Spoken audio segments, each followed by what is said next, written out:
Hello, everybody! Hope you're all doing well. There, it appeared, right as I needed it to. Yep, I know what I'm doing. Whatever, it likes to do that.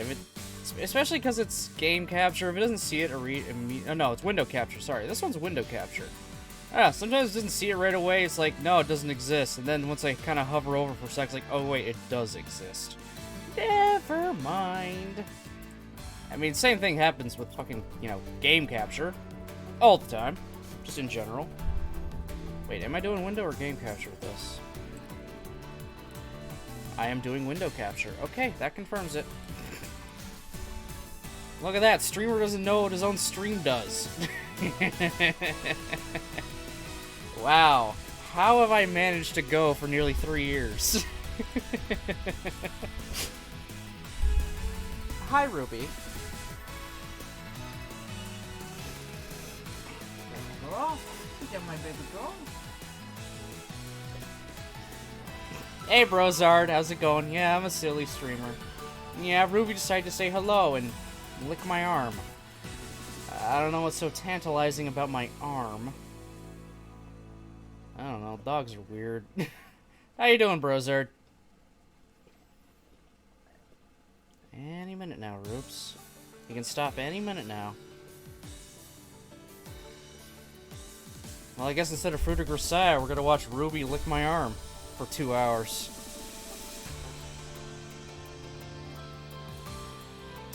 Yep. What a way to start the stream.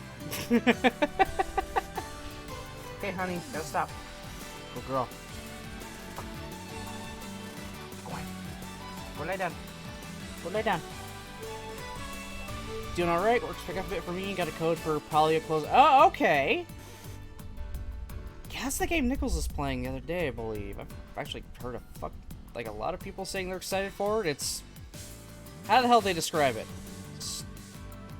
How have people been describing it? Like... Stardew Valley but more or something? How the hell are... How... It's like, what's the descriptor that, like, all the, gaming news outlets are gonna use? Breath of the Stardew. You know, that's a good one right there. Breath of the Stardew. Okay. Okay. I think I got an email for that a while ago to try and apply to get into the closed beta, because I guess I tried again. I don't know. I kind of just forgot about it, so, well, guess if it gets a high enough, thumbs up from everybody, maybe I'll consider playing it. If I recall correctly, open beta starts Thursday. Okay, never mind then.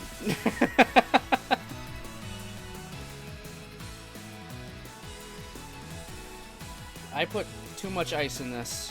Like, that's a lot of ice. I'm getting more ice than drink into my mouth. Oh well. It'll melt. Eventually. Entropy and all that shit. Alright, so... As you can see, we are back with Fruit of Grisaia today. Continuing on with our final route, Yumiko's route. What happened last time? Oh my god! If everyone missed it last time, what happened? Holy shit. I would say go back and watch the last VOD if you don't want to be spoiled right now, because I'm about to tell you exactly what the fuck happened the last time. So, Yuji, Michiru, and Amani were coming back from shopping and get informed by Machina that guys in suits showed up and took Sakaki away.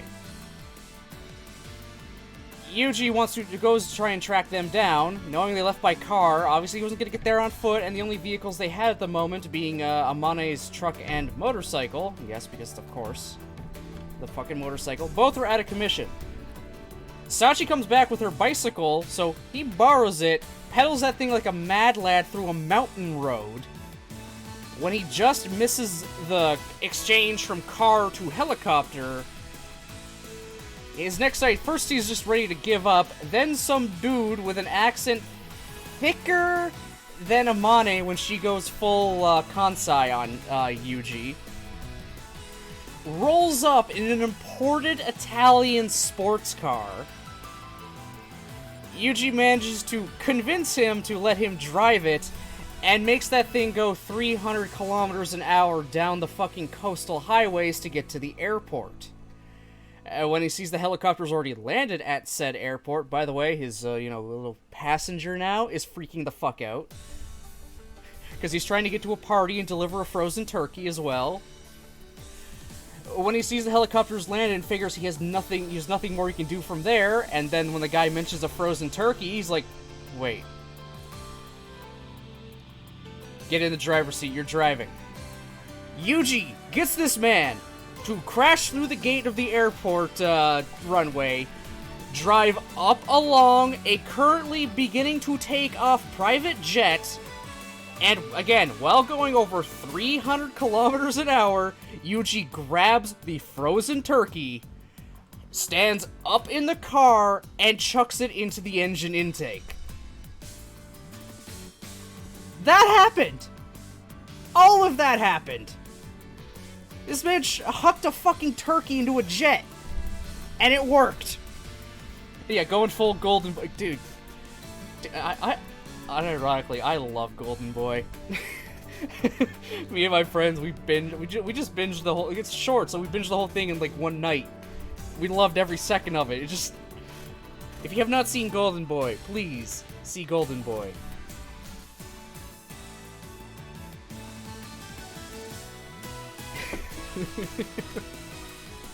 So yeah, he disables the jet. He's then able to take out the people as they're trying to get out of the jet to figure out what the fuck just happened. And then takes Yumiko away with him. Which she happily does. She goes away with them, and now they're on the run, currently living just kind of in a random part of Tokyo right now, on the down low. Yuji's working like a part-time construction job, and Yumiko, from what at least they've been saying, has not left the little apartment room they've been in since, and I believe it's been a few months. Also, no one knows she lives there with him. At least none of the people at his work. It is absolutely ridiculous. About as ridiculous as Golden Boy. This man, just to briefly talk about Golden Boy. Main character, I believe his name was it Kintaro Oe? Oh yeah, I know you meant Golden Boy is ridiculous. Yeah, Kintaro. Yeah. This man went to law school and university, but then dropped out. Not because he failed, but because he learned everything he could and just has that shit memorized. This man, like, is just a sponge for knowledge.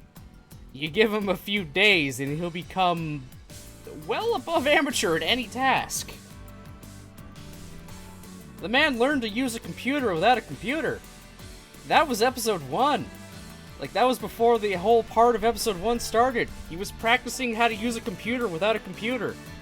This motherfucker taught himself how to code on just, like, a drawing of a keyboard. Dude's insane. He's also a degenerate, and I respect him for it. So yes, watch Golden Boy. Christ, I might actually make that one of the things we watch in Discord. Because we have technically finished Kamen Rider Gaim now. All that's left now is, like, I don't know, after story stuff. Like, 2 specials, essentially. Which will take a single watch along, but I'm probably going to add Golden Boy to the list of things we watch in Discord now. But after I finish off the Gaim completely, we're going to do Romeo plus Juliet, you know, the Leo DiCaprio one. Because it's just absolutely fucking ridiculous, and I said I would watch it next, and yeah, I'm going to keep to that promise. I'm going to watch that fucking crazy-ass movie. Anyway, that's enough about that. We have a fucking, you know, a route to continue on through. Yuji and Yumiko on the run in hiding, while her father is literally, like, tearing his hair out trying to find his daughter. And supposedly Ichigai is also looking, but I mean, if what they said is right, it's been a while. It's been a while since they've been on the run. So clearly it's not on Ichigaya's priority list that he's run away, or at the very least they're not trying their hardest. Unlike in the previous, you know, back in fucking what's-her-face's route, Makina's route, where they literally like bringing everything they could to find the fucker and they barely lasted a week. If I read the things right, last stream, they've been like this for months. That's impressive. Anyway, we're gonna load it up and see where this runaway couple is off to next.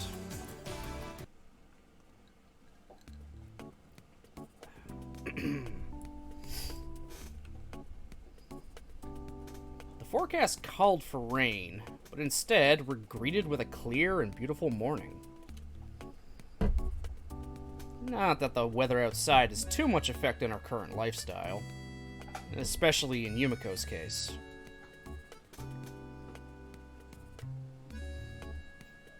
Are these all the ones you finished already? I gestured at a sizable pile of hardcover books sitting at Yumiko's bedside. ええ、もう読んでしまった後だから、風見くんが読まないのだったら返却しても構わないわ。Also, my god, you know things are going a little bit better for them, and because, well, Yumiko's smiling and talking nicely to Yuji and not threatening to hit him with a box cutter. Like, I'm sorry, Yumiko smiling is still kind of weird. I always expect her to have just like that apathetic look or a scowl. Hey Mochi, how's it going, buddy?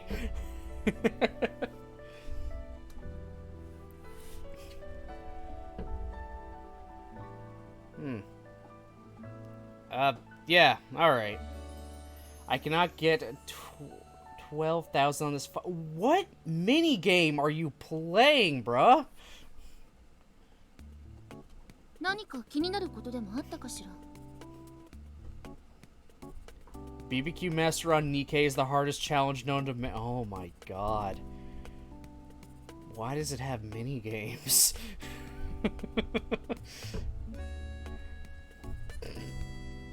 Oh, clearly you're having a fun time.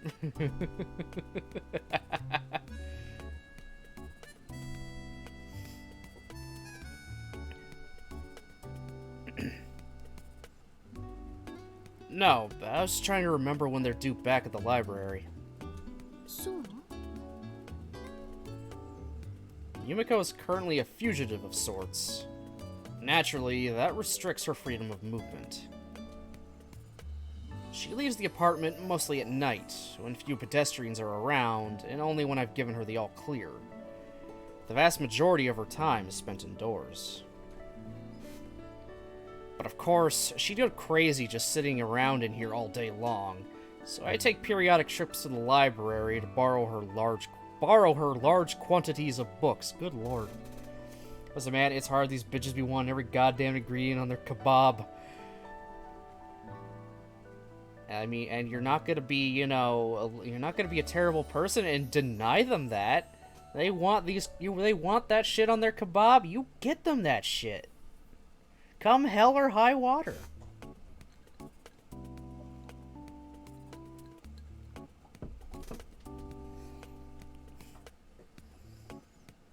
Were these any good? ええ、風見くんのチョイスがいいのかしらね。興味深く読んでいるものばかりだし、退屈に感じることはないわ。Doesn't sound like Yumiko's saying that just for my sake. Probably her honest thoughts. They'll be getting a kebab, alright? Oh my god. Also, hey Nick, how's it going, buddy? That said, spending all this time alone must be a little rough emotionally. Yumiko was on her own more often than not when we were in the dorm, but she had a cell phone, easy access to the internet, and above all else, boisterous friends who kept things lively. Yeah, damn straight there. And I have to constantly make sure the grill is on max heat, and I have to make sure it doesn't burn, and I have to give it to the right one. LL Cool Kebab. What's the LL stand for in LL Cool J? I've never understood that. I think I looked it up once a long time ago, but then never again.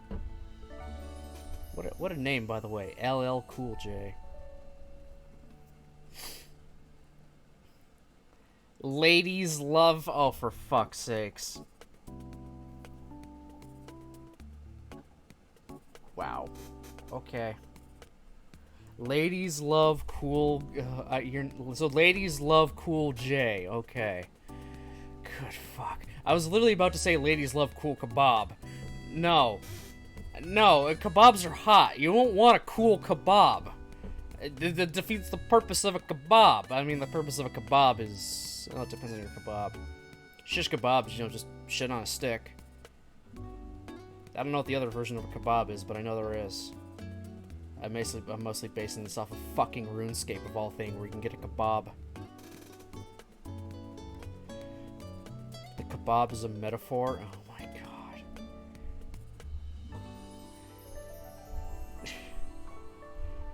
Well, I don't eat metaphors. I eat food. Like kebabs.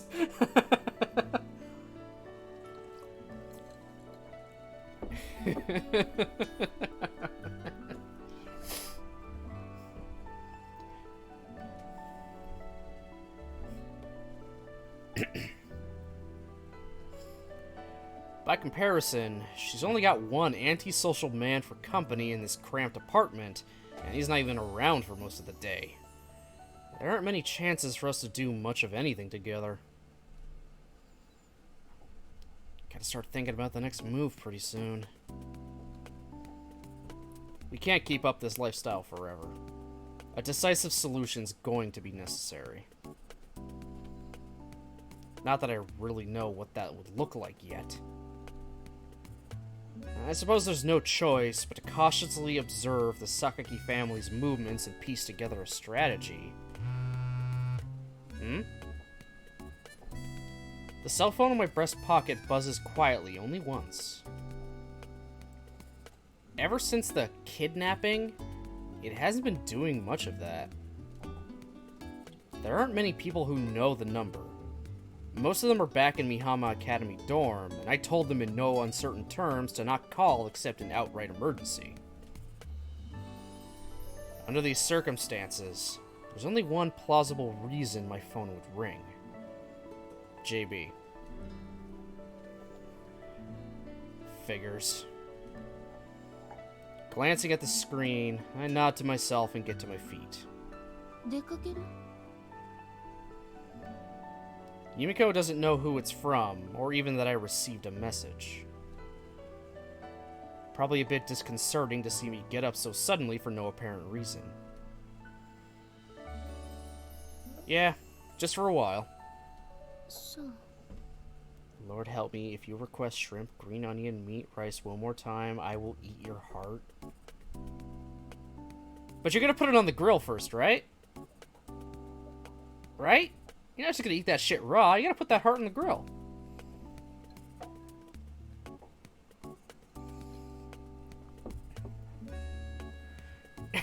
I have to.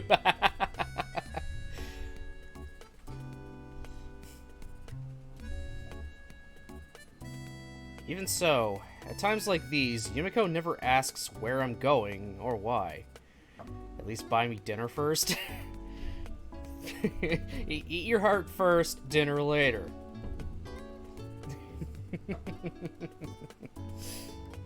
I mean, Mochi does have the grill fired up, so just start placing your orders, guys. If it was up to me, everyone's getting a meat kebab. Yeah, I'm sure you want to give those girls a meat kebab, alright.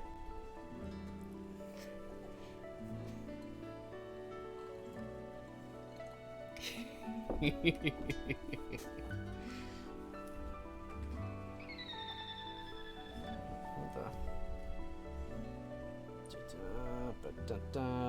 just do the thing. Boop.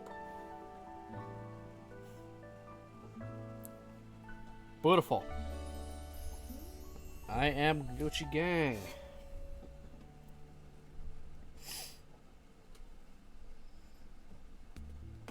I guess that means she trusts me, but there's still a clear shadow of unease on her face. I'll be back in an hour or so. Lightly patting her on the head, I try to offer a little reassurance. She must understand rationally that I'll be back soon enough, but it's only natural to feel a little unsettled when your only connection to the outside world vanishes. I casually descend the apartment stairs, then glance around the area as I head into an alley. After 2 quick left turns, I clamber over a rusted old gas meter and make my way down a shadowy lane to a dead end. This is a place I scouted out beforehand. It's a blind spot from pretty much every angle, with very little risk of being overheard. I lean against the far wall, take one last careful look around, then finally take out my phone.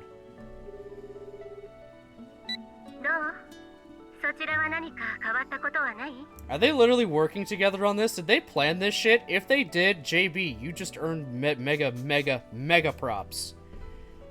Because I hate fucking Sakaki's dad.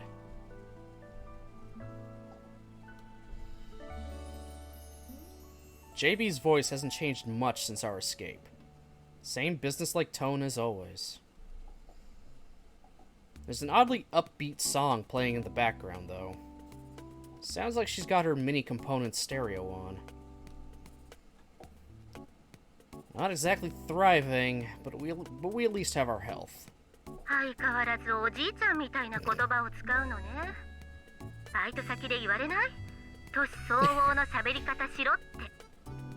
Yeah, one of his coworkers literally said, "Man, you talk like you're older than me."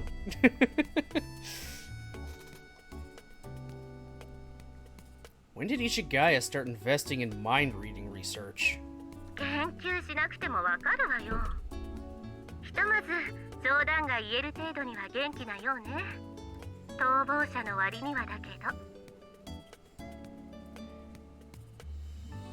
It's interesting that JB is very calm and easily making calls to Yuji like this. I mean, the fact he still has his phone is something. Didn't he, like, ditch that shit back in Machina's route? Because even talking to JB was really hard. I mean, she approached him once, just before, you know, he truly went on the run, but then didn't stop him. And then after, the only other time she saw him after that was, you know, toward end, after Machina got shot. So there's something more going on here, I think. If she's so casually able to talk with him like this over, you know, his government-sanctioned phone.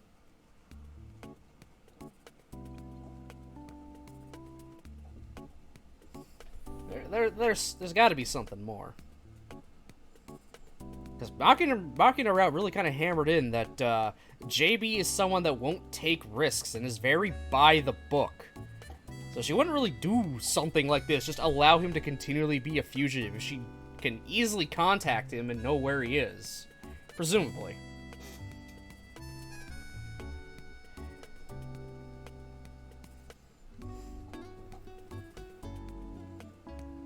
JB interspersed her retorts with heavy, exasperated sighs. This incident has, of course, been an enormous nuisance for her as my boss. The case officer bears ultimate responsibility for their agent's actions. She's temporarily demoted until the matter's resolved, and they went so far as to set up an internal investigation to determine if she's conspiring with me. Or was conspiring with me. Okay, never mind. That's why. She's demoted and off the case. As more or less. That's why she's being so just casually chatting with him. But then again, if she has his number, wouldn't Ichigaya also have his number? I'm confused.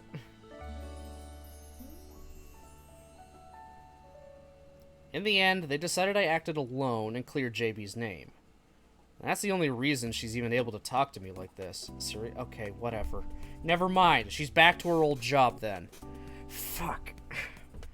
Alright, they just don't care that they're talking. She's talking to him. Whatever. Oh, never mind. He has an untraceable phone. Sure, game. Whatever. Of course, I'm still using my untraceable phone with its encrypted connection for these chats.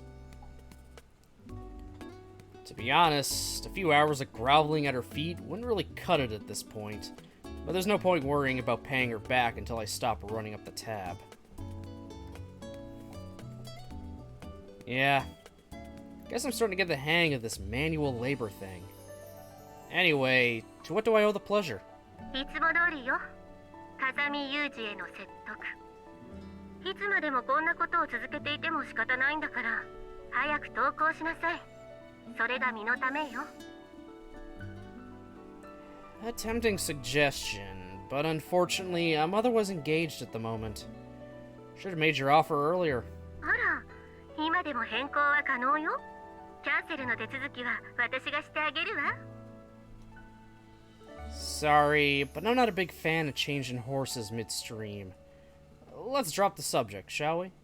そういえば、ユージの部屋にあったサボテン。そろそろ虫食いにあってもいい頃合いなんだけど、どうなのかしら。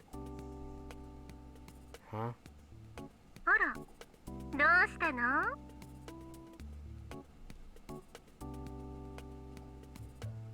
Nothing. Leave the cactus alone. I'm pretty sure it's insect-free. はい、了解。さっきの件、心変わりするようならいつでも連絡してね。それじゃ。 Are they talking about an actual cactus? Or is that just code for, oh, yeah, you keep leaving Yumiko behind in the apartment, all alone. I feel like that might be code for Yumiko. It's like, I know where you are. I've known where you are the whole time kind of thing. I think it's just a subtle threat.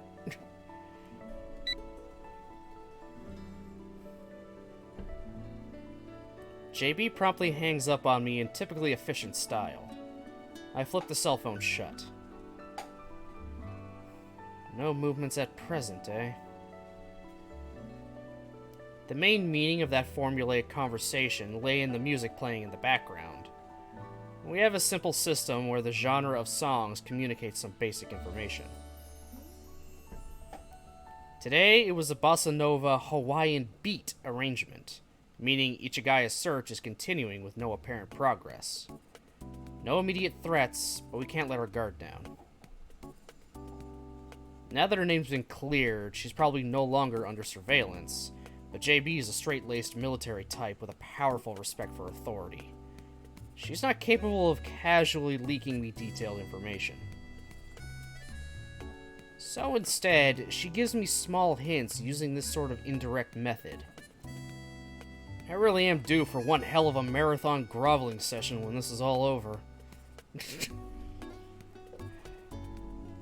Seriously though, JB, what kind of a question was that?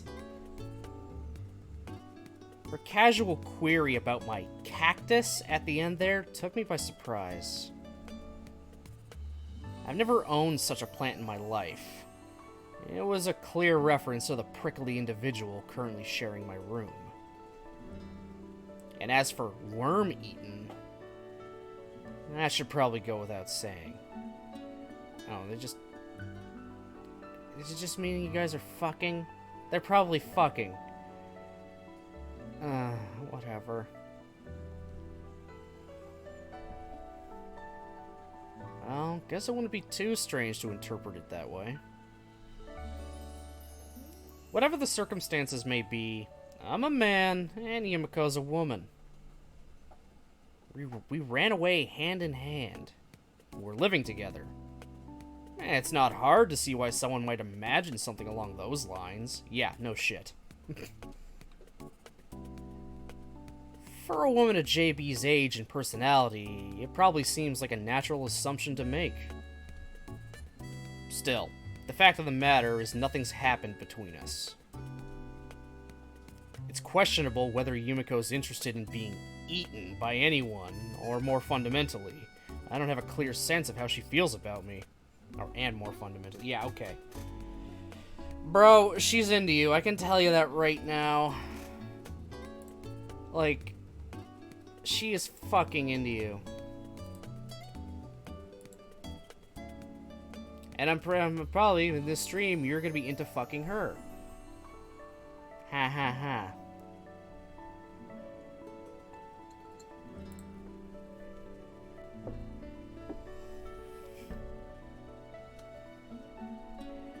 At the very least, I think she trusts me. Thanks to JB's unnecessary prying, I've got a new question weighing slightly on my mind.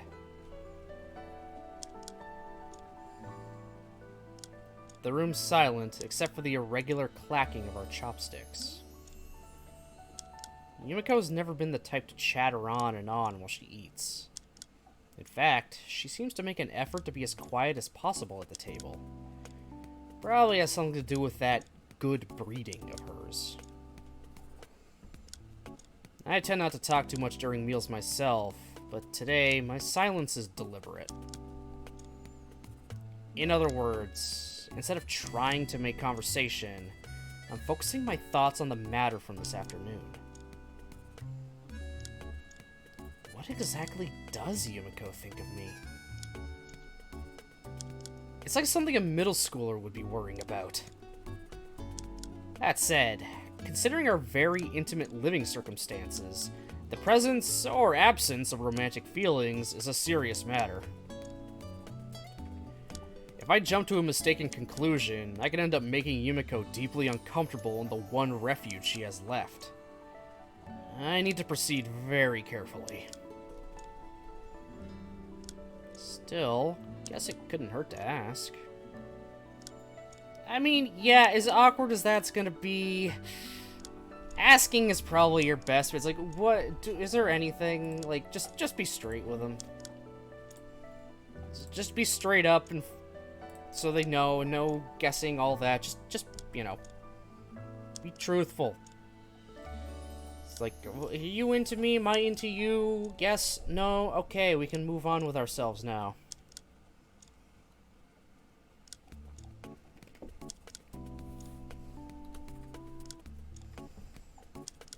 Something I've been wondering about that seems tangentially related to the question at hand. Seems like a good place to begin. Hey, Yumiko? 何かしら、風見くん。 Why are you still using my last name?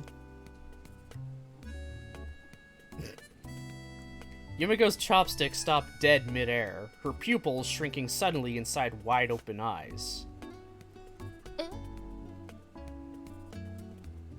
Not a complicated question, right? Just wondering why you've never called me Yuji. I'm consistently using the intimate first name with Yumiko, but she's still going with Kazumi-kun.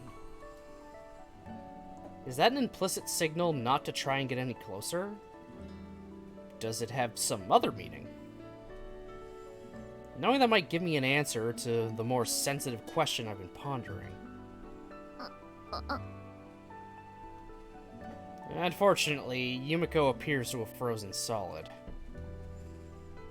For a good 5 seconds, she just stares at me.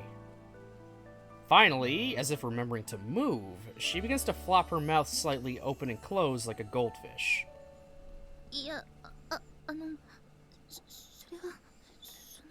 Yeah, she's into you. The words that finally emerge from her mouth are far from the conclusive reply I was hoping for.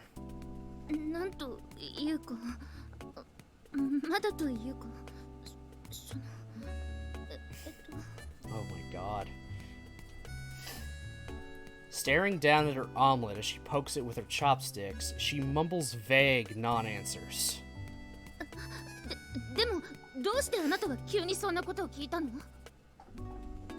Yumiko abruptly pivots to a question of her own in an attempt to regain control of the conversation.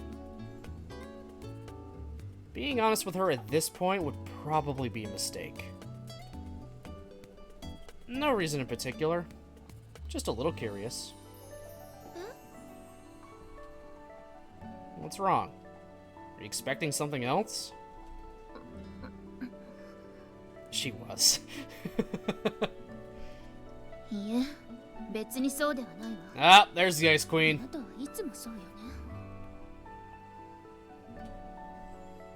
Yumiko's slightly flushed face pulls back to its original distance, her expression changing to one of restrained anger.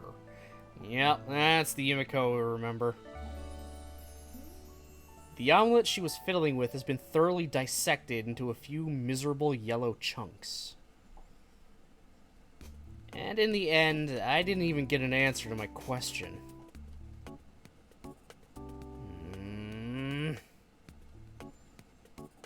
That reaction was just too ambiguous.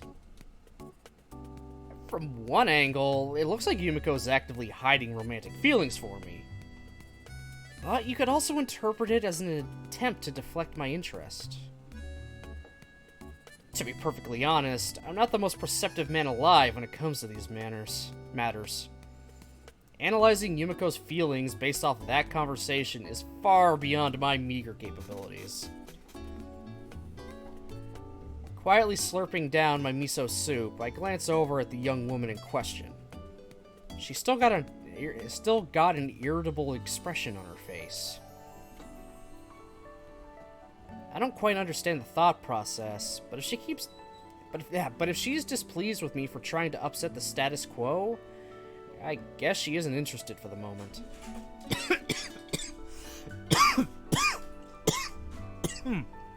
Sorry about that. Ugh.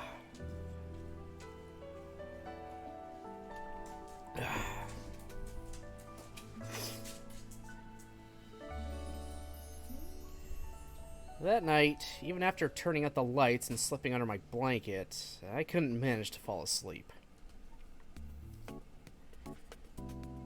Yumiko was sleeping at my side, as always. But as I watch, her regular, peaceful breathing begins to change slightly. Oh god, stop watching people sleep, bro. Ay. Oh, hi, Ropes. What's up, honey?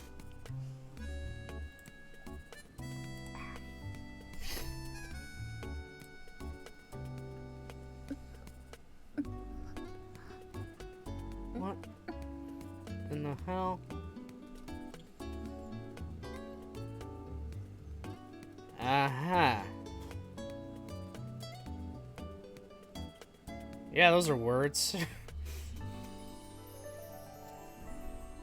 Every once in a while, Yumiko grimaces and moans softly in her sleep. Might be some sort of nightmare. Sometimes it sounds like she's trying to speak, although the words are unintelligible. Oh my god, you're gonna... Oh... Whatever, man. I mean, I get it. Now that JB put the thought into his head, he's just gonna really... Yeah, he's now gonna think, wait, shit, I think I actually do like her. It's like, damn it, this is not something I prepared for. I'll throw that there. Sorry, I'm just looking at a few things real quick. Yeah, I got 2 things coming in at some point.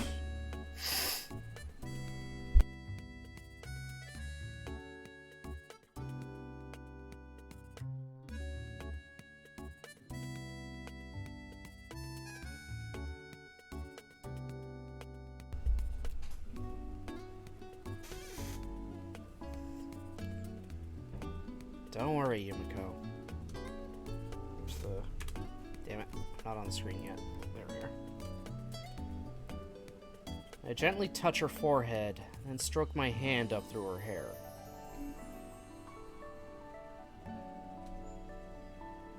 Her expression seems to soften a little. Maybe the words brought her some relief. My own feelings had been an open question to me for some time. But as I look down at Yumiko's face, I can feel something like an answer emerge. Yeah, you like her. The girl's definitely special to me. That vague desire to keep her safe has grown into something personal and affectionate. Yeah, no shit. This man has finally realized what feelings are. It just took him, I don't know, a few months of living together with her? I don't know. I don't know.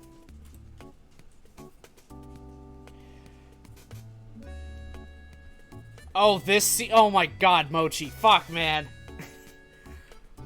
Alright, let's see where it goes.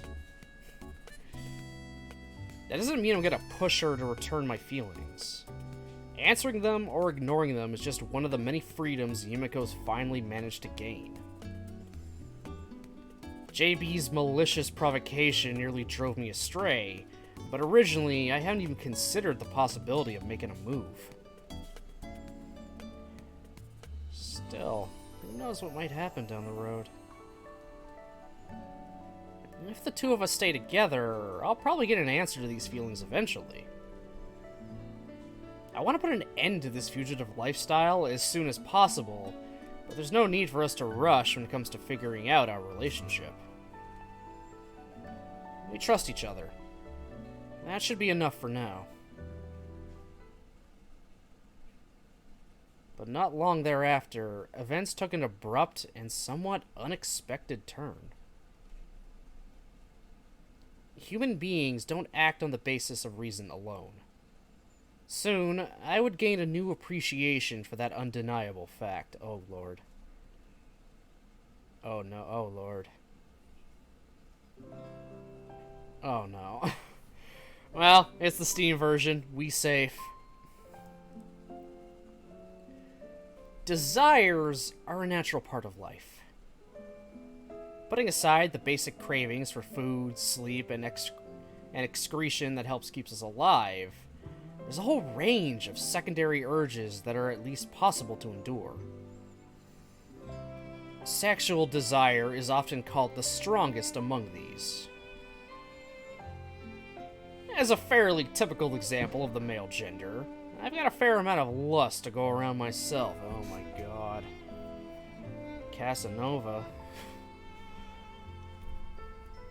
My previous employer actually went out of their way to provide us ways to scratch this particular itch. Oh, okay. However, when it comes to the female sex drive, my knowledge is somewhat spotty. Desires are an important fact of life. Sometimes foreshadowing is relatively obvious. Yeah, no shit. And that's how I met your mother.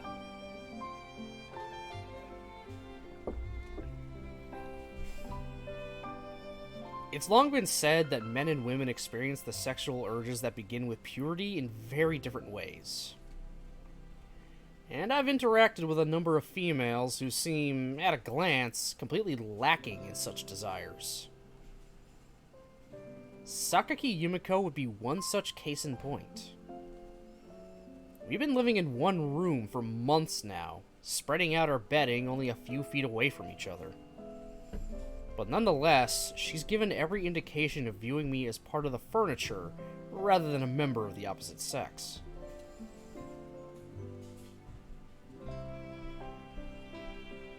It had been a long day on the job.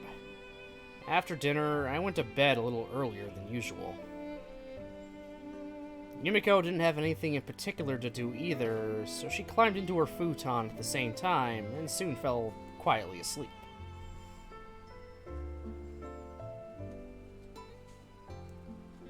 Can't fall asleep tonight for some reason. Although Yumiko is already breathing quietly a few feet away, it's proving very difficult to nod off myself. After a while, I close my eyes and just pretend to sleep. I do that a lot just to try to get myself to actually sleep. I will just close my eyes and sit in bed. That's all I do. Even if I know I can't sleep, I'm not getting to sleep anytime soon, I will just sit there. Shut my eyes and just not move. Eventually it works. Body just kind of like, alright, fine, I give up. You can go to bed now.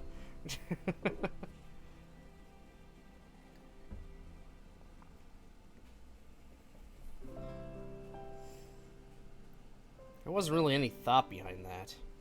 It's pretty common for me to have trouble sleeping, and sometimes this helps. No reason to disturb Yumiko by tossing and turning around either. But the young woman in question abruptly sits up, pulls back her blanket, and walks quickly off toward the bathroom. Okay. Yumiko returns quietly to the bedroom only a minute or so later. I lie quietly, wide awake, waiting for the sound of her slipping back into her futon.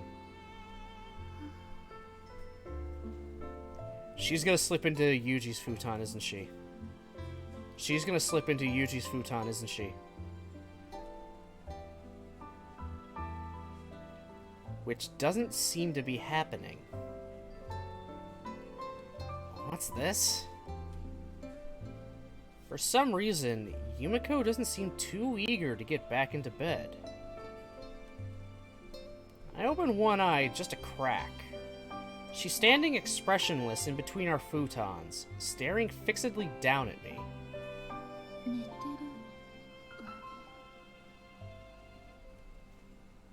After muttering a question to no one in particular, Yumiko quietly lowers herself to the ground next to me, her legs splaying out to one side. What's this girl thinking? I decide to keep breathing softly and allow her to think I'm unconscious. Hypothetically, if she viewed me as an enemy or bore some grudge, this could be interpreted as the preliminary stage of an assassination attempt. I'm confident that's not the case right now. Yumiko definitely trusts me. That said, we're talking about a woman who tried to slap me in the face the first day we met, and spent a good amount of time attempting to stab me. That's in the past now, but she's definitely prone to expressing herself in violent ways.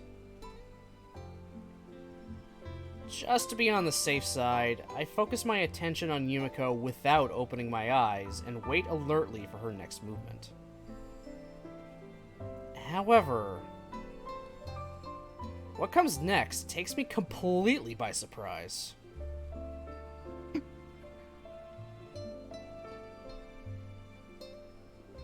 Yumiko swallows audibly, holds her breath,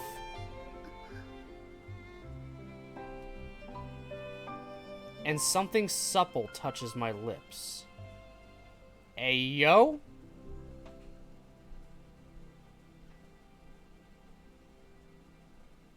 For a moment, I thought it might be her finger, but there's no way it would feel quite this soft. Ayo? Oh, she's kissing us in our sleep. Not gonna lie, that's actually kind of hot.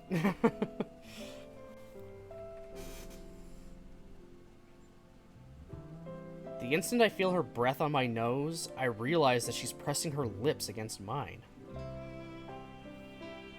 A sweet, distinctive scent tickles the inside of my nose. What the... Seriously? Ah, crap. Unfortunately, I can't keep my lips from twitching a little. Yumiko instantly jerks back.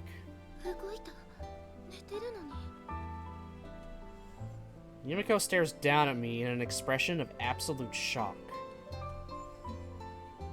I don't know what she was thinking, but if she's frightened enough to cut things off here, that's fine by me. Hopefully I'll be able to fall asleep soon.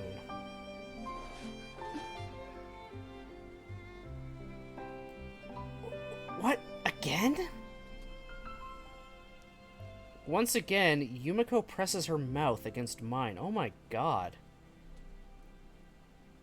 And this time, she's a lot bolder about it. What is she thinking?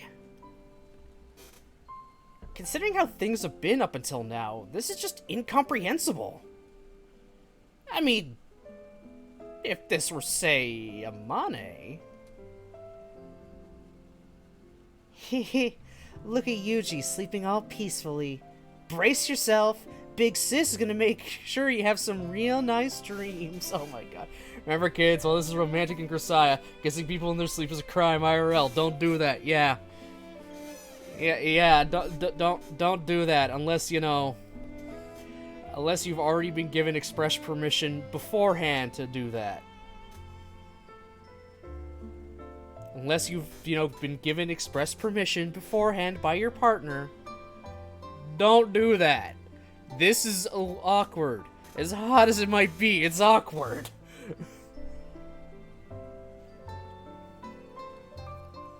Oh, you Wooji? Oh, Brozard, what the fuck?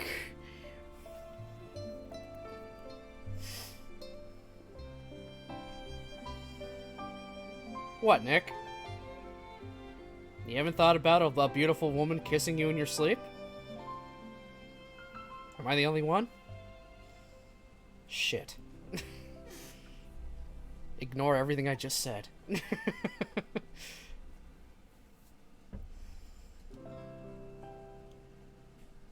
Would probably be the thought process. But right now, we're talking about Yumiko. It's hard to imagine she's got that sort of a sadistic streak. So why is she doing this? Maybe she's just curious? After months of living together intimately with a member of the opposite gender, Yumiko's developed an interest in sex. But the subject's too awkward to discuss, so she decides to try some fruitive exploration. That's a fairly reasonable explanation. In fact, I almost hope it's true. Considering how badly Yumiko's unhappy past has weighed her down, seeing her act in such a human way would be something to celebrate. Might be a sign she's starting to break out of that defensive shell. Even as I'm pondering these matters, the girl continues to mash her mouth against mine in an increasingly ardent fashion. Guess I got no choice but to call things to a halt somehow.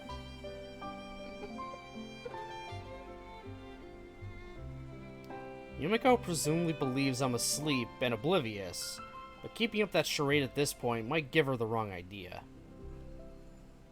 Normally speaking, anyone except the deepest of deep sleepers is gonna wake up when someone's kissing them this intensely.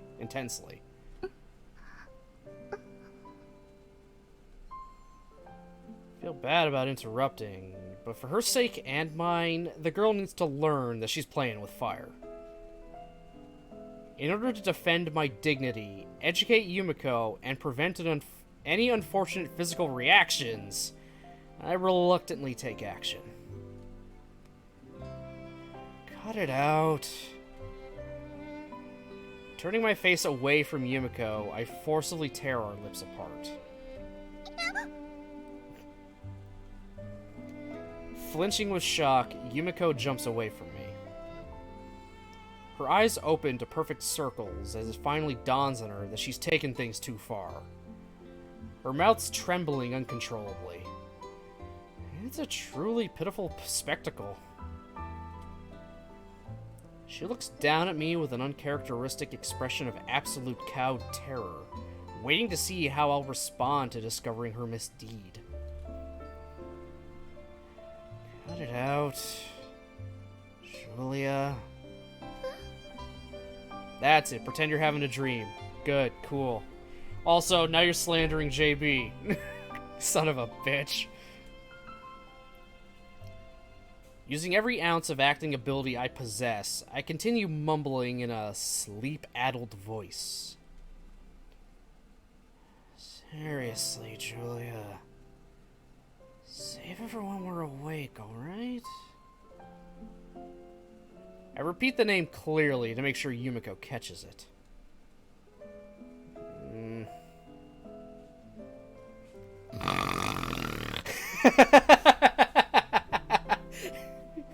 Could you just imagine the fucking snore?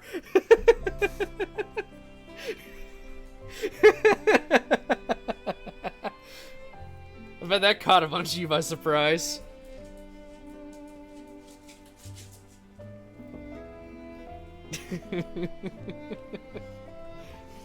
Hi, Roops.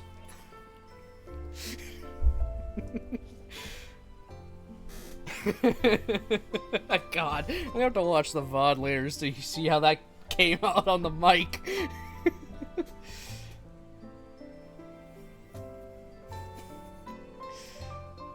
A lot of the stuff I do is also to entertain myself.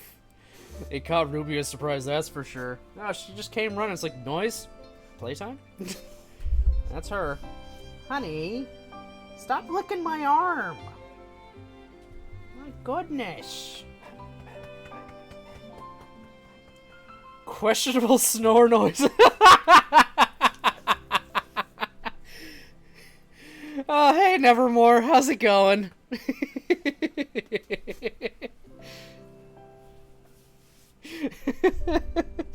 How's that for your out of context, welcomes to stream?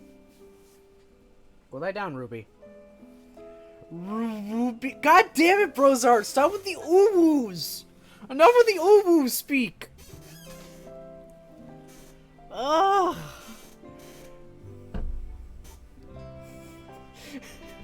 We're right back on track, so yay. Oh, man.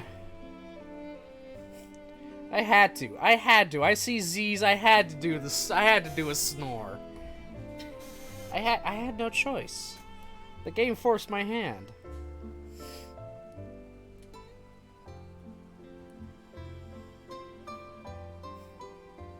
And then I very obviously fall back to sleep. Or pretend to. It was a pretty crappy performance by any standard, but...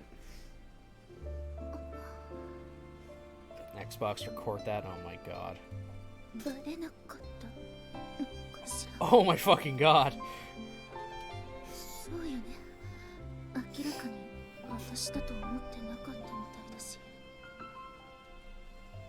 At that moment, it's much more convenient for Yumiko to believe that I was talking in my sleep, so she easily accepts the charade.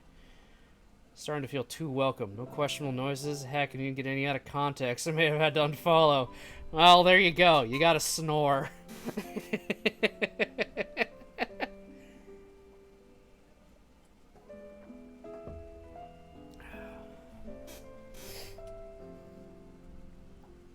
I can hear her let out a short sigh of what sounds like profound relief.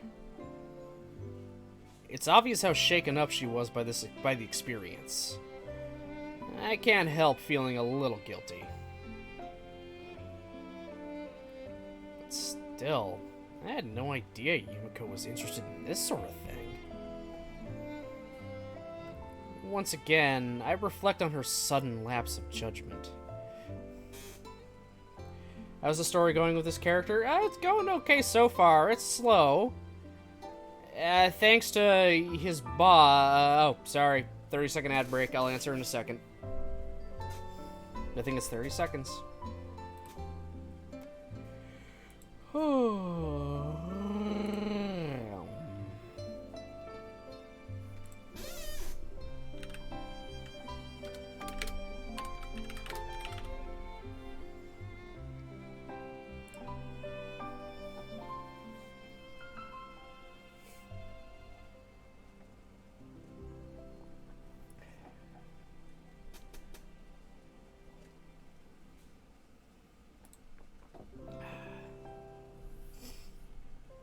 No ads for you that already happened? Well, I'll just wait for the it anyway.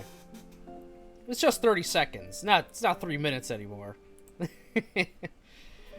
So it's going slowly. We're not too far really in. Nothing super substantial has happened other than Yuji's boss kind of planting an idea in his head that wait, could Yumiko actually like me?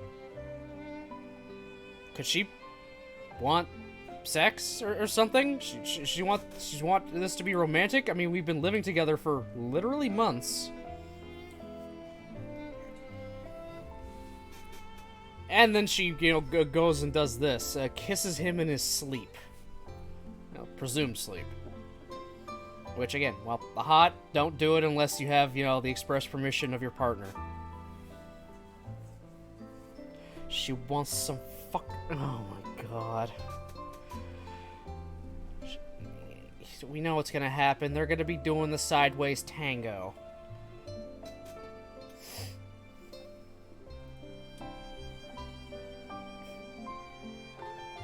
Her previous circumstances were abnormal enough that it wasn't always obvious, but Yumiko has desires like anyone else.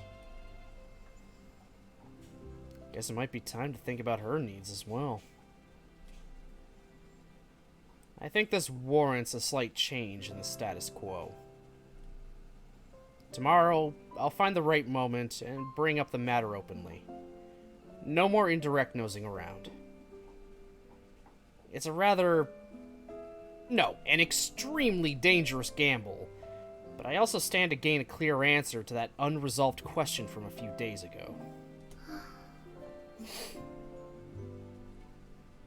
Yumiko lets out a sigh, overflowing with... ennui? Huh? Pardon? Feeling of listlessness and dissatisfaction arising from the lack of occupation or excitement. Ennui. Oh, ennui. Okay. Interesting. Okay, ennui. Allons-y. And burrows back under the covers. Yeah, she finally goes back to bed after going to the bathroom, waking up, staring down at Yuji, and deciding, I'm gonna kiss him.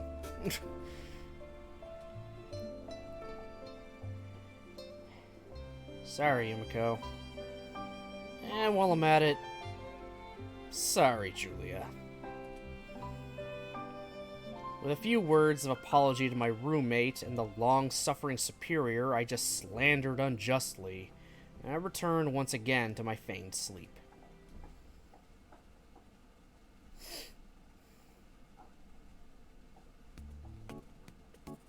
The next morning, I wake up as if nothing happened and prepare breakfast for myself and Yumiko. I'm off from work today, so there's no real need to get up at the crack of dawn, but I decided it'd be best to create an opportunity for the two of us to talk as quickly as possible.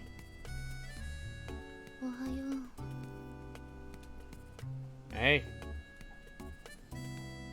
No doubt, thanks to her emotionally draining night, Yumiko seems a little languid this morning. She totters off drowsily toward the washroom and proceeds to splash water on her face for a while. Seems perfectly at ease. Not a hint of tension in the air. In other words, she's convinced herself I'm unaware of the incident last night. Awfully carefree, aren't we?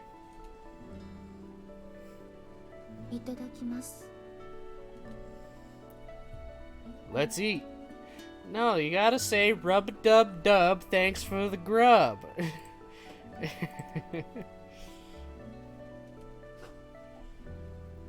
Just as always, Yumiko chews the salt-grilled salmon with small, quiet movements of her mouth. Judging from her expression, she's completely off guard. Not that she has any reason to expect what's coming. Should I really say it? I'm still more than a little hesitant. When a man and a woman live together without a clearly defined relationship, it's not surprising that tensions of this nature might arise. It'd be short-sighted to pretend last night never happened. I want to clear the air, and Yumiko's probably feeling some subtle awkwardness and guilt herself. That said, the last thing I need is for this to turn into some overblown drama. Alright. I think this calls for a very natural, casual approach. I choose my words carefully, aiming to keep this a light breakfast table chat. Hey, Yumiko. Nani? As Yumiko casually sips her miso soup, I ask my question in the most nonchalant tone of voice I can muster. You kissed me in my sleep last night, didn't you? She promptly chokes on her soup and begins coughing violently.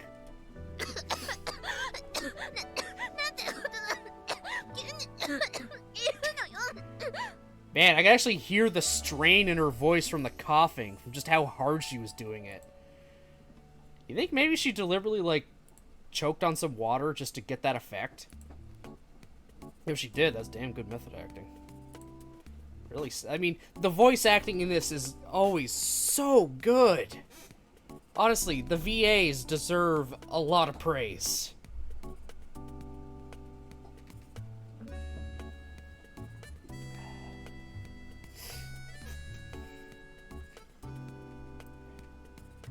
I was thinking this might go smoother if I brought it up casually during a meal, but seems that didn't work out so well. 当たり前でしょ。それで何をその言いがかりバカにしてるの？ Yumiko flat out denies the truth in a desperate attempt to retroactively undo her folly. This isn't good. She seems to be getting somewhat emotional.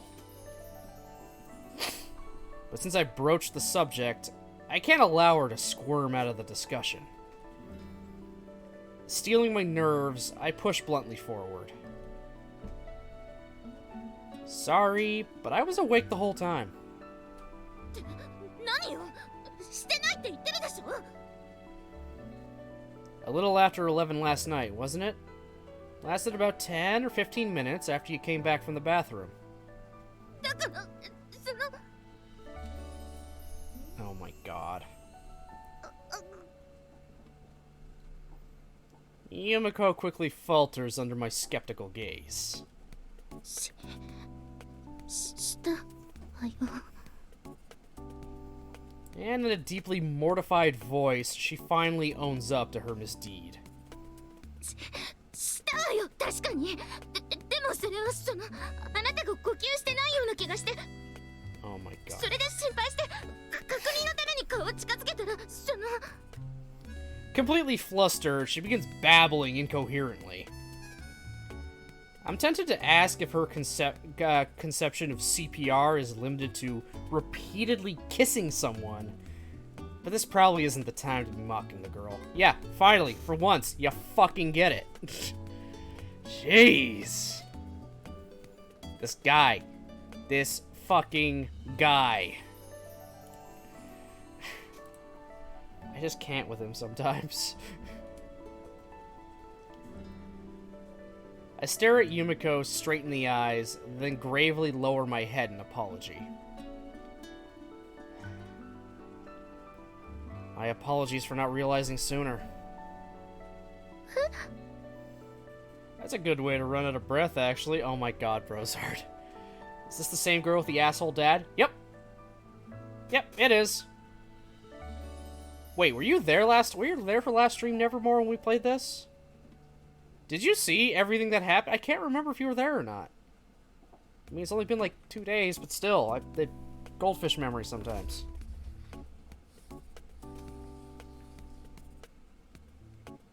I don't think you were here for the batshit crazy time. Oh my god, I don't think you were here for batshit craziness. Okay, so they ended up taking Yumiko while Yuji was out. They came to the school and got her. I mean, she went with them willingly, but still. So Yuji first steals the bike. Well, borrows Sachi's bike to chase after them.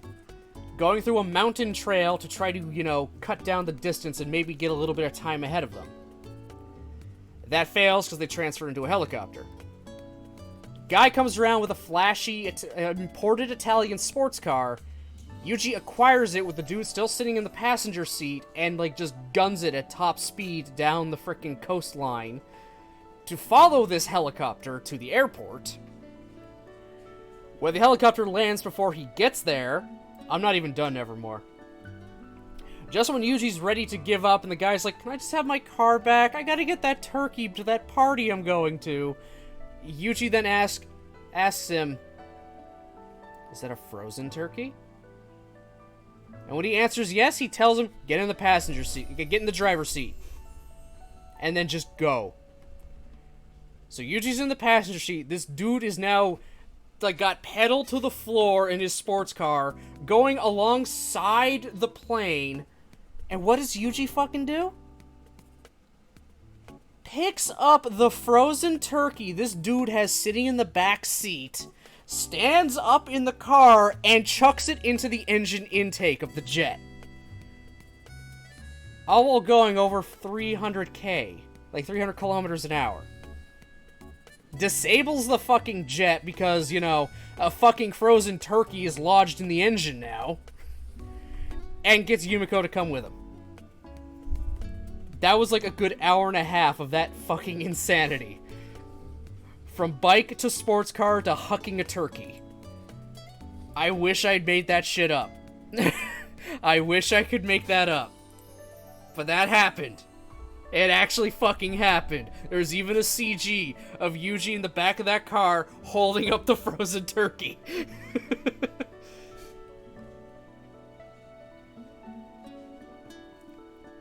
It was pure insanity, but I loved every minute of it.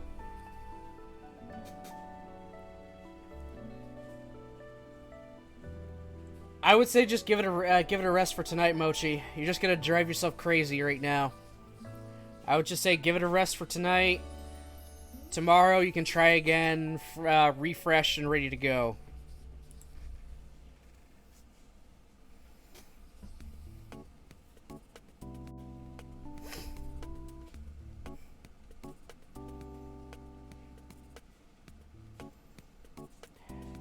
Yumiko. It's not an excuse, but I genuinely had no idea you were so sexually frustrated.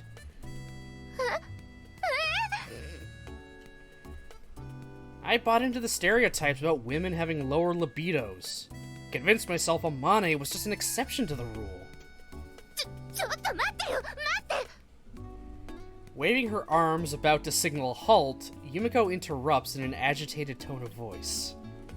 あなたひょっとして性欲に負けて私がああいうことをしたと思ってるの? Well, from an objective point of view, I think that's the most plausible explanation. When someone who hasn't expressed any clear feelings for you suddenly makes that aggressive a move, I'm not sure what other conclusion there is to draw. But as I'm reviewing the reasoning, Yumiko's expression grows increasingly sour. やっぱり全然気づいてなかったのね。Yeah, she actually fucking likes this guy for some reason. With a heavy sigh, she moves her shoulders up and down in an exaggerated shrug. In the next moment, Yumiko's body begins to tremble with something that seems suspiciously akin to rage. Hey, follow-up question. Was I just incredibly rude to you by any chance? ええ、そうよ。もう持っていないけど、久しぶりにあれを出したいと思ったぐらいにね。Come to think of it, we left that box cutter of hers behind when we ran away. Since Yumiko remembered that thing, it's clear that she's abnormally furious. No worries, Nevermore. And it's equally obvious where that anger's coming from. My cluelessness drove her straight into a corner. I stepped toward Yumiko and wrapped my arms around her without a word.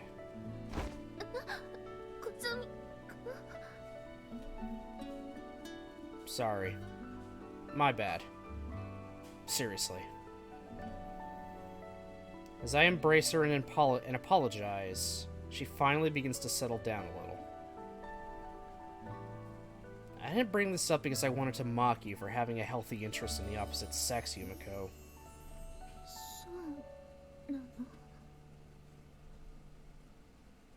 I wasn't sure if you had feelings for me, so I honestly didn't know what to do. Until now. それじゃ Yeah. I finally got my answer. Yumiko's been hiding romantic feelings for me. I just wasn't observant enough to see them. My well-intentioned watch-and-wait policy ended up driving her to this humiliating moment. I've disgraced myself as a man. Since I finally understand, there's no reason for me to keep hesitating. Pulling slightly away from Yumiko's body, I stare straight down into her face. Yumiko, I love you. I want to make you happy. I also want to sleep with you. Sound like a plan? Dude, what the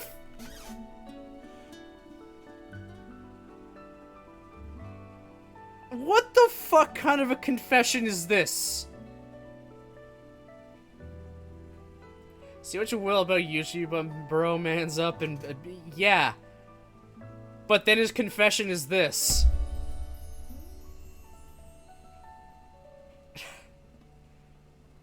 I love you. I want to make you happy. Also, I want to get in bed with you. Can we do all three of that right now, please? Like, dude, come on. Just... come on. What the fuck, dude? How do you just say this to a woman? I love you. Also, I want to sleep with you. Fuck. This fucking man. Alright. Let's see how she reacts to that. Apparently positively. Yumiko closes her eyes and lets her shoulders slump limply downward. Still better than public confessions. Yeah. She heaves a long, long sigh, reminiscent of a balloon slowly deflating. Hey, that's the sound whenever you hear the name Cloud Strife. Whenever I hear the name Cloud Strife, I immediately picture a deflating balloon.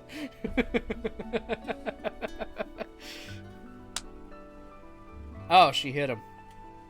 Ow. And proceeds to slap me lightly on the cheek. Oh, 何よ。勝手なんだから。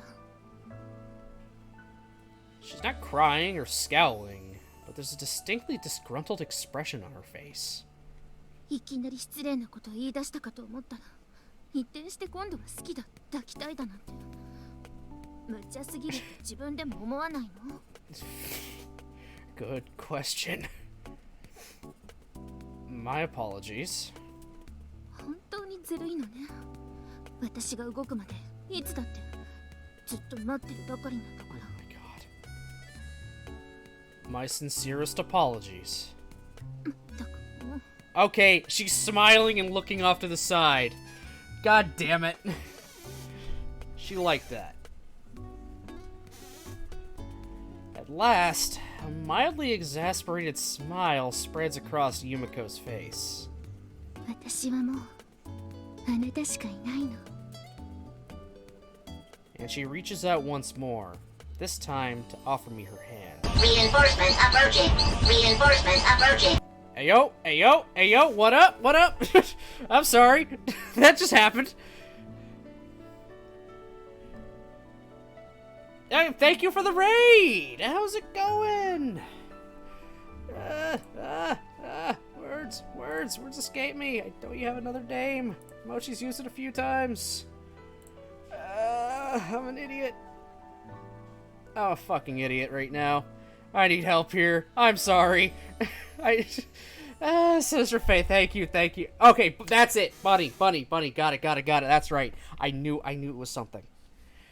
But yes, thank you for the raid, Bunny. I appreciate it a lot.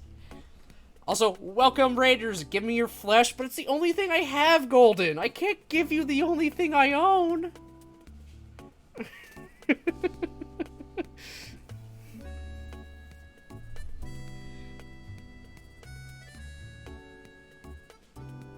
Well, now I seem like a terrible person. Thanks, Jeremy.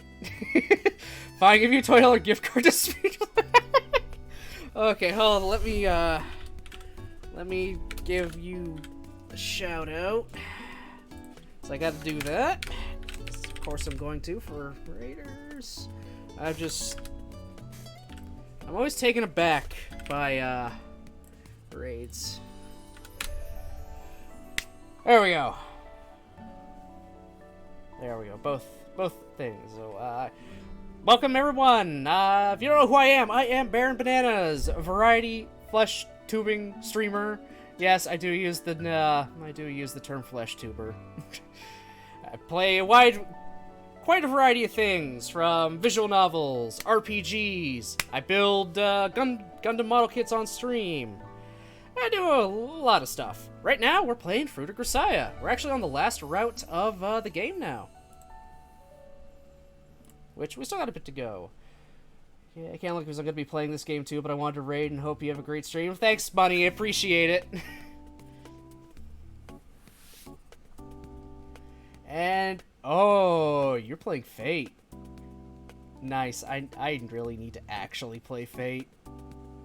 I need to actually play Fate at some point and go through it. I need to.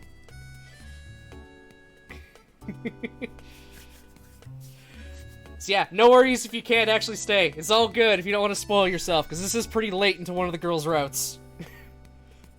But again, thank you so much for the raid. I appreciate it a lot.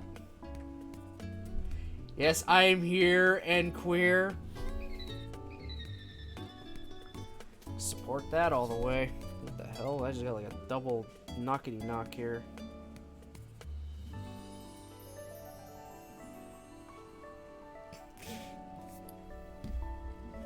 With joint pain that is moderate to severe, you're... Okay, Golden, you're calling me out there with that one. I don't actually have moderate or severe joint pain. It's acute, depending on what I'm doing.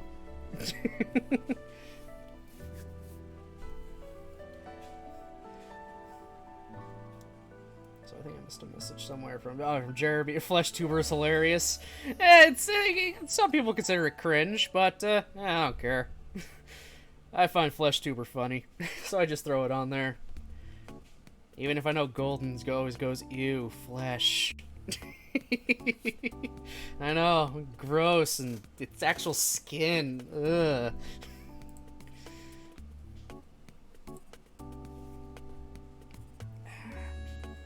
Look, it sounds so disgusting when you hear, but it makes perfect sense. Yeah.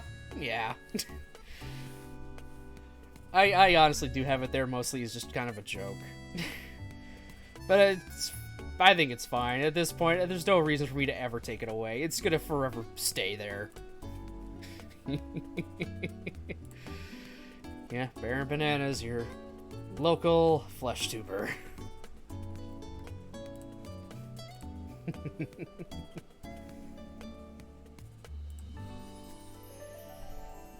And no, yeah, you guys are just in time for a potentially almost guaranteed censored sex scene. We're not going to see any of the sex, but we're getting a lot of lead up to it. They literally just confess to each other. Well, one was more or less a confession. The other was, I love you, also I want to sleep with you. So what are you the... Oh, Mochi, so close! So what are you the Baron of? Bananas. Just like my name says. Baron, what was the name of the game that had Tricera jorts and the costume's actual name? I'm trying to find reference pics of it and found literally nothing. Oh, Fall Guys. It's Fall Guys. I was using like the Triceratops top, and I can't remember what I was using for the bottoms, but it had like jeans. They're just jeans rolled up, but just because I'm little bean dudes, yeah, it was just easier to call them jorts. Where's Tuna Fish Man? I don't know where Maguro Man is. He's off fighting General Spare Ribs or whatever his name was again. I can't remember. He's stopping more steakhouses from being built. He's a busy Tuna Fish Man, okay? He's a very, very busy Tuna Fish Man.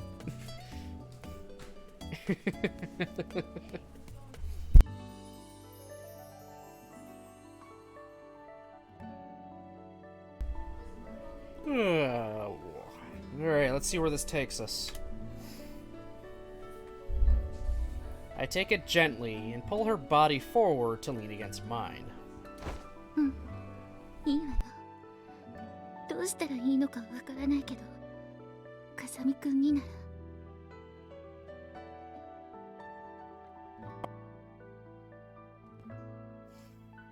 course they're shorts, okay.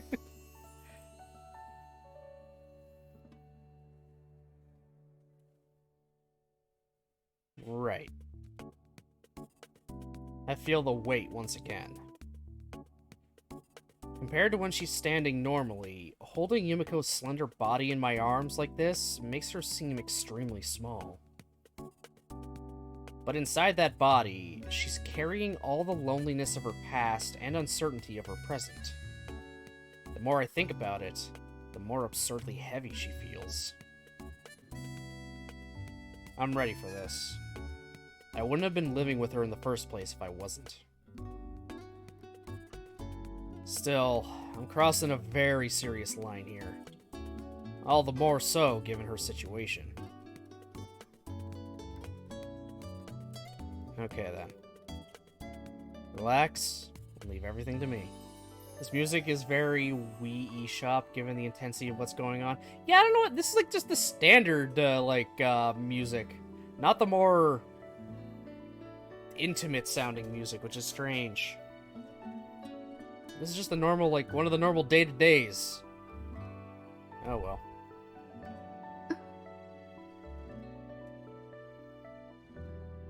Yumiko answers my words with a small nod. Her voice conveys simple, absolute trust. That, too, adds to the weight on my shoulders. I swear to fuck. Okay, I guess they fuck till dusk. It's been a few hours since then. Having dressed herself and brushed her hair, Yumiko's currently wandering restlessly around the room, groaning at no one in particular. The girl's usual composure seems to have deserted her entirely. Look, can you try to calm down already? This isn't like you, Yumiko. いいわよ、もう。私らしくないところなんて他にもたくさん見せたんだし、今さら。Yeah, I bet he's seen every part of you, everything about you now.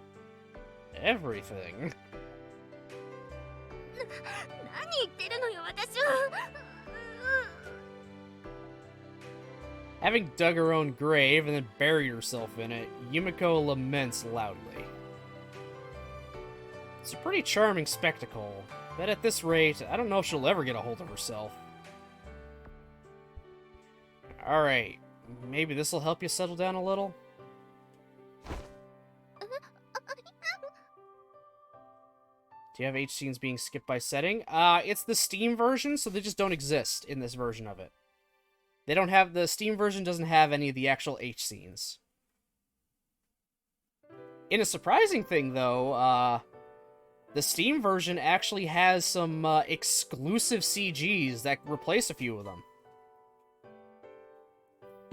Funnily enough, interestingly enough, it actually has Steam exclusive CGs to replace some of them. Never heard of that.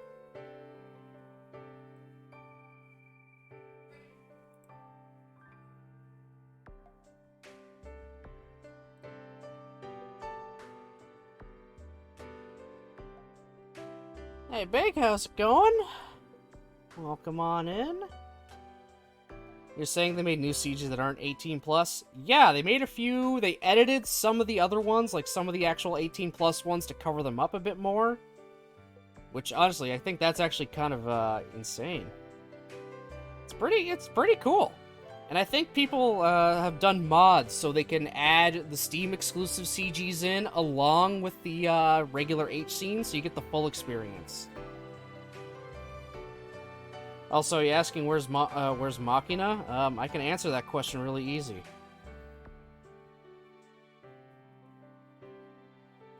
Anytime anyone brings up Machina, this is the answer.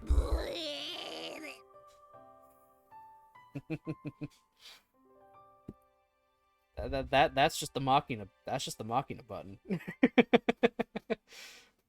I probably should just turn that into an actual hotkey, just so I could play that at any point.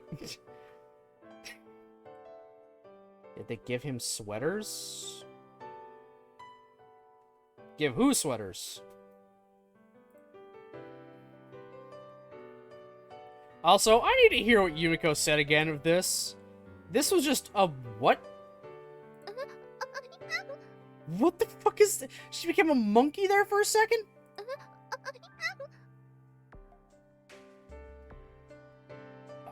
You know what? I'm going to... セーブするわ。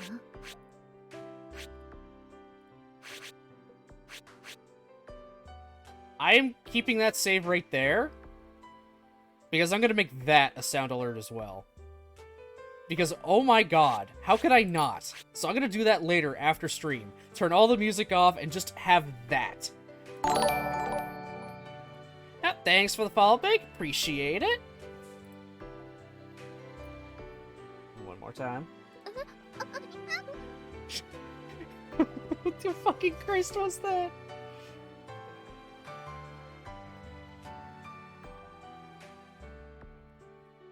Mochi, we're talking about your favorite Grisaia character. Oh my god. Pulling Yumiko into my arms, I brush her hair back and press my lips against hers. Hey, Technity. How's it going, buddy? When I release my hold on her face, the girl blinks up at me for a moment, then abruptly grows bashful. Oh my god, what the fuck? Blushing from ear to ear, Yumiko tries to hide her face behind one hand. It is one, yeah, it's a visual novel with H scenes, only it's the Steam version, so there's no H scenes. Random chimp event. Thanks for the bit, Big, appreciate it. Yeah, I'm turning that last sound 100% into a sound alert, because what the fuck was that?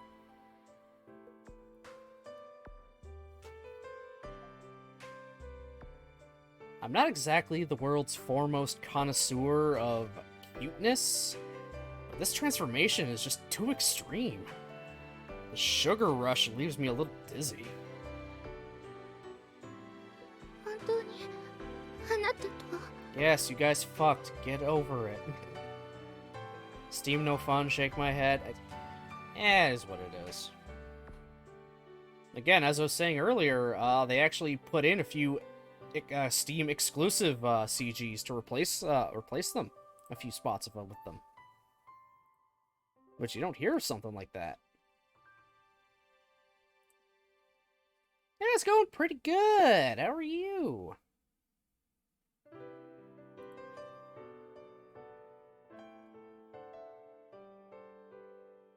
Yumiko mumbles the words to herself as if she still isn't quite convinced they're true. I know, right? Pretty unbelievable, considering where we started out. At first, our communication was limited to slaps to the face and slashes with a blade. And before you know it, we've ended up here. Having sex in the futon, while on the run from, the government? I guess. Doing alright. It's now the day after my birthday, so I'm just chilling right now. Well, happy belated birthday, Technity. Hope it went really well.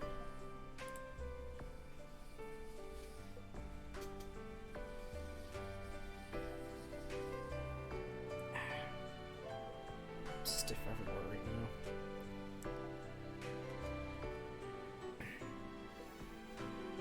I guess you could just shrug your shoulders and call it fate. Chance and coincidence did play a large part. Which one of them clean...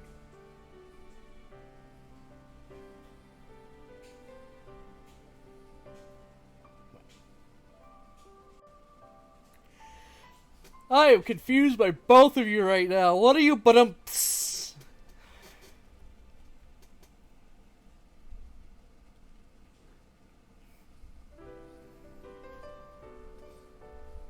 Even so, I can't help feeling this all happened for a reason.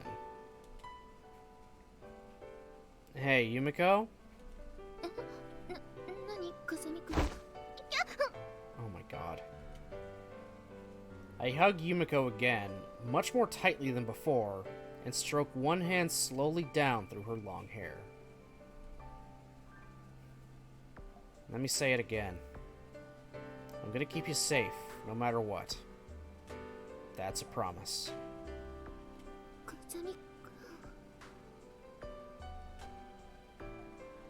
I'll be where you are, Yumiko.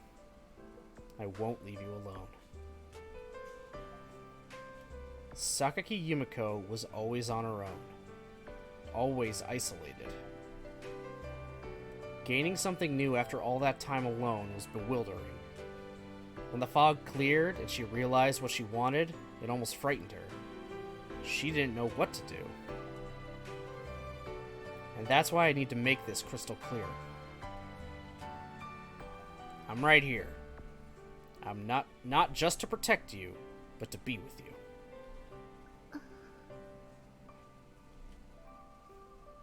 Have anything to say to that?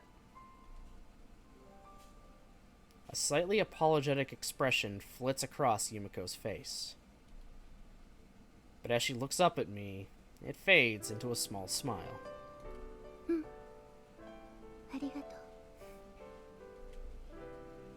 That's what I was hoping for.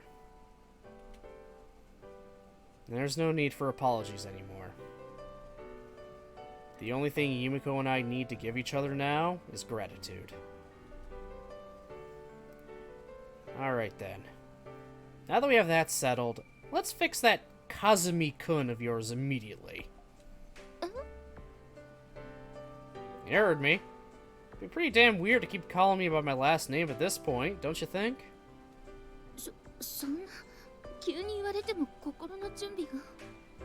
Like you didn't need time to just skip straight to sex? I'm sorry, I can fuck you, but I can't call you by your first name.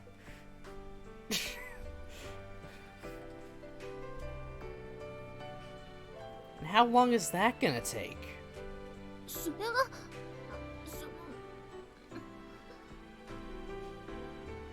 Yumiko looks up at me with a hint of reproach in her eyes. And after a moment, she breathes in deeply, as if to steel herself.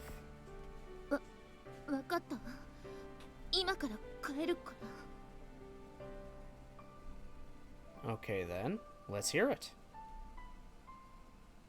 Once again, the girl takes a deep breath. This time, she begins mumbling softly to herself like a nervous middle school student preparing to recite pi from memory. And then, in a barely audible murmur,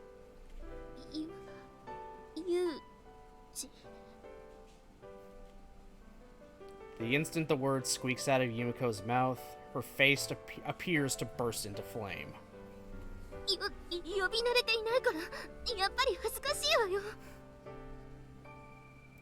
This contrast is really something. I think I'm embarrassed by proxy. In any case, all my points of concern regarding our relationship have now been decisively resolved. We're still fugitives with an uncertain future, but somehow, I think I've gained a little peace of mind. What's wrong? All of a sudden, Yumiko seems to remember something. Her expression grows oddly serious.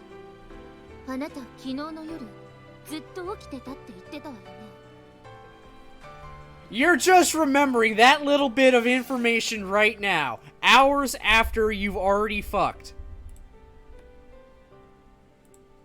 Are you kidding me? That's right. What? Is there something else? Oh my god. Hey, you were the one who went up to him, assuming he was asleep, and decided to make out with him.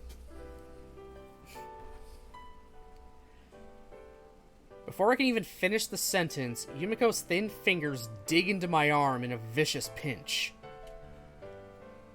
Ow!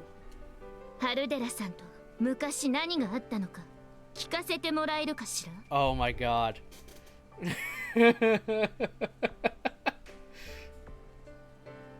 say... What?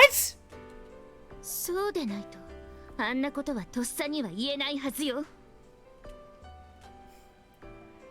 Yumiko's unexpected night raid helped us understand each other's feelings.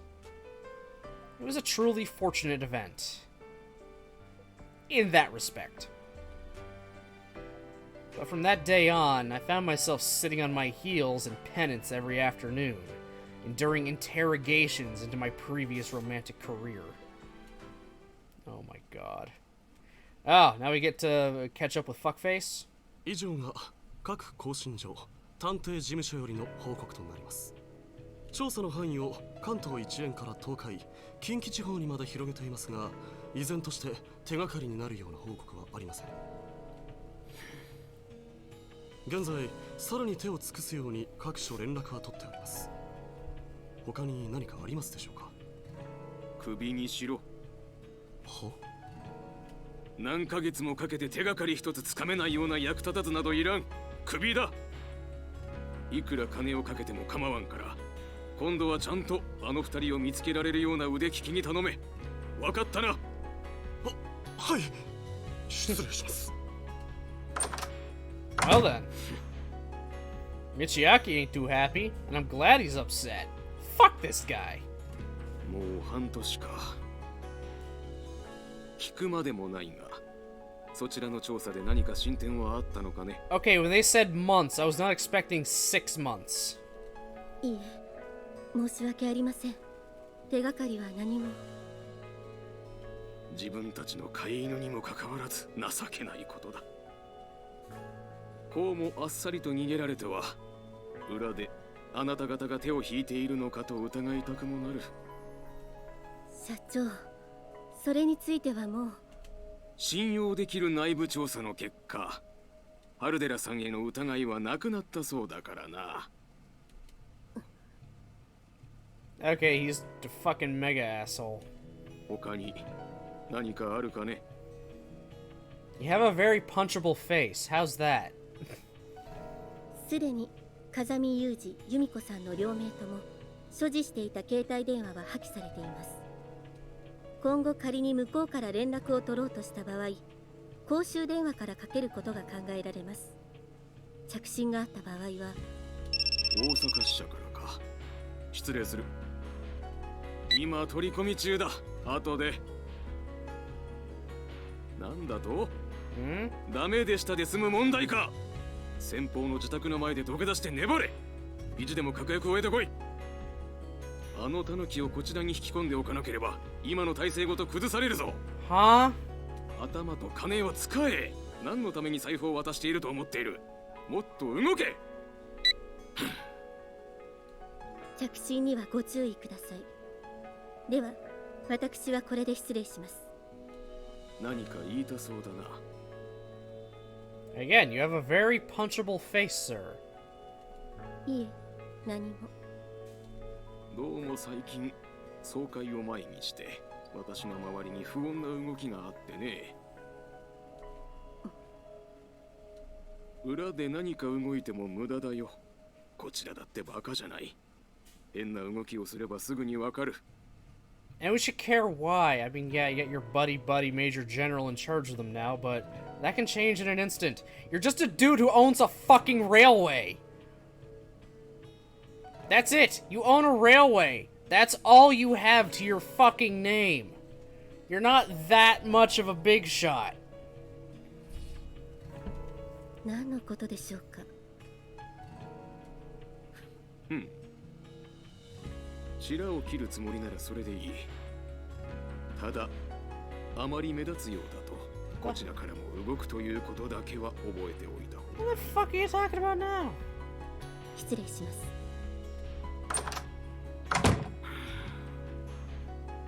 誰にも奪われるわけにはいかないのだよ。誰にもな。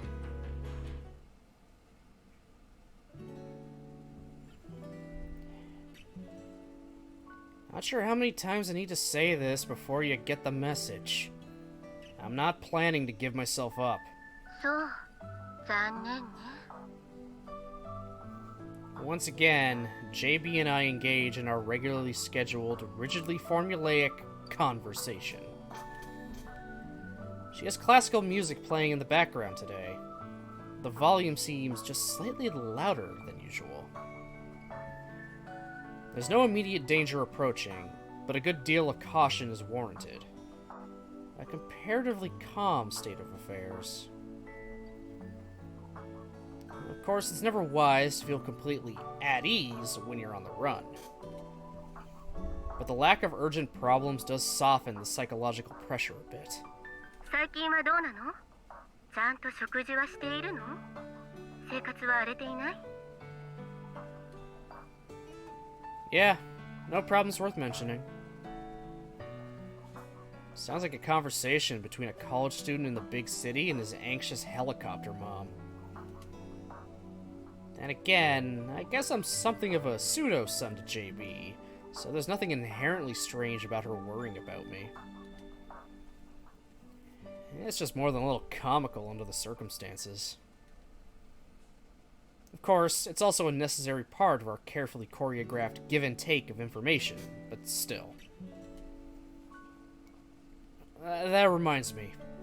I've got something to report, JB. 報告？何かしら？ I bought another cactus from my room over here, but a worm got in it right away. Got a little worried there for a while. Seems like they're actually capable of coexisting, though.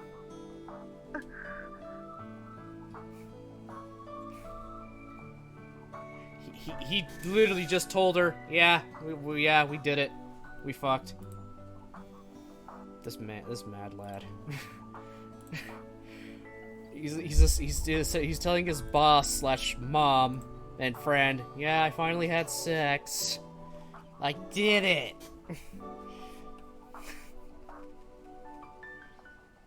Something wrong? そう。それは良かったわね。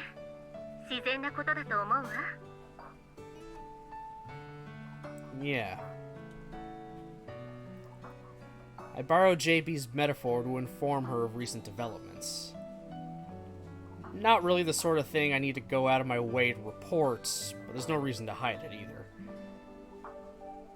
Mom! I finally had the big O!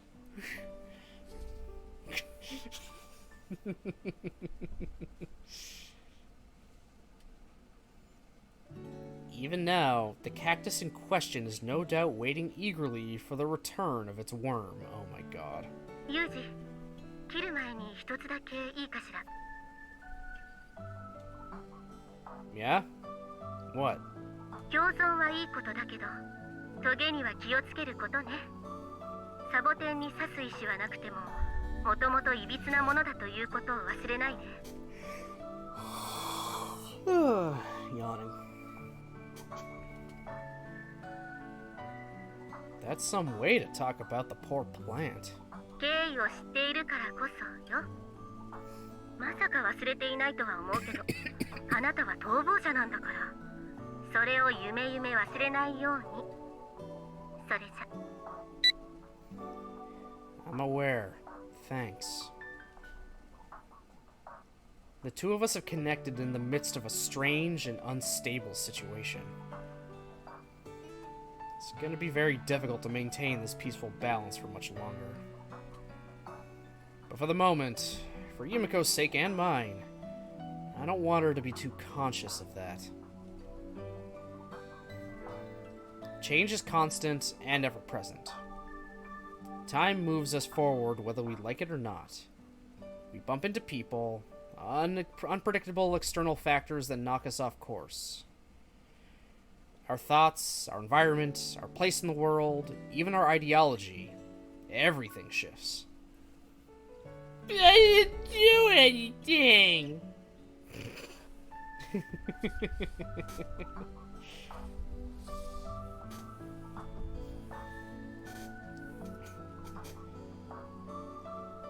And even in a world that's defined by change, human relationships are about as astonishingly volatile as it gets. We go from life to death, family to strangers, strangers to family. We meet and part, make allies and enemies, crowned winners and marked losers. Some gain independence, while others sink into servitude. Some submit, and some rebel. Goodwill can change to hatred in the blink of an eye, and hatred to goodwill. Sometimes people fight their best friends to the death in the struggle for power. Sometimes people sell their family for trivial sums of money. Sometimes, the subordinate who'd been treated like a dog launches a coup d'etat. Sometimes the dictator finds himself groveling like a worm before his old throne. I've seen it all. In the scope of things, the case of Kazumi Yuji and Sakaki Yumiko isn't anything out of the ordinary, but the last few months have certainly been full of changes. We started off as strangers. Then, mortal enemies? Wary dorm mates. The daughter of a client and the representative of a certain company. A guard and his principal. Co-conspirators and fugitives. And now, a man and a woman. It was a pretty tangled road that brought us here. As for where it'll lead us next, who the hell knows? Certainly not the two people traveling it together. You got that right.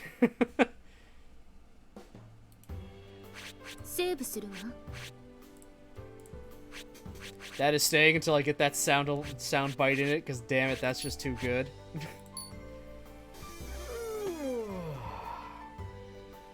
What's the name of the scene? To the ends of the earth. How many scenes is that from the end? So I've done this before, just looking up route names, just so I can kind of get an idea.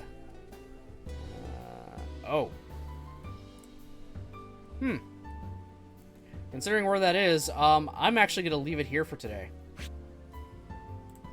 Just because looking at the names of the thing itself, that's the last one before endings and stuff start happening, apparently. So, yeah, I'd rather not kind of half-assedly go into that. I'm going to wait until I can start off fresh. Plus, that's just a good spot to end, so... Let's just swap over to this good old screen again, and I can turn Grisaia off for myself. Beautiful. We're good there now. Alright. So, let's get the schedule up for the rest of this week.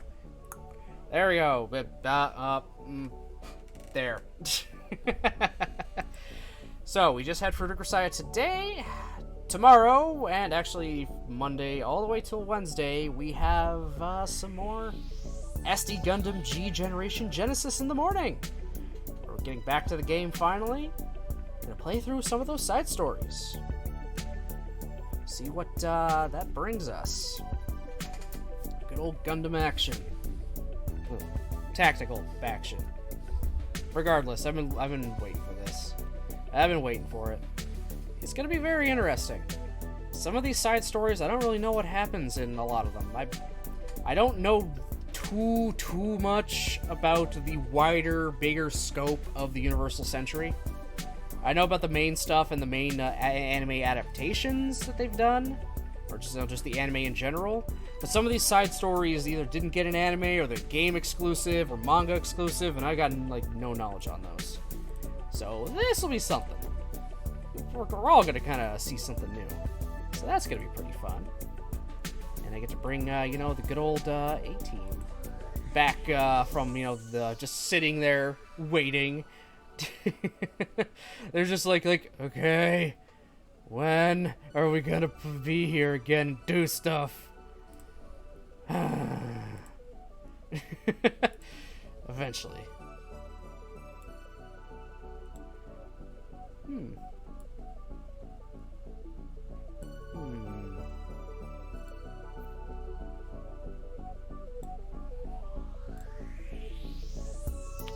I know what we're gonna do. I know who we're raiding today. I know exactly who we're gonna raid.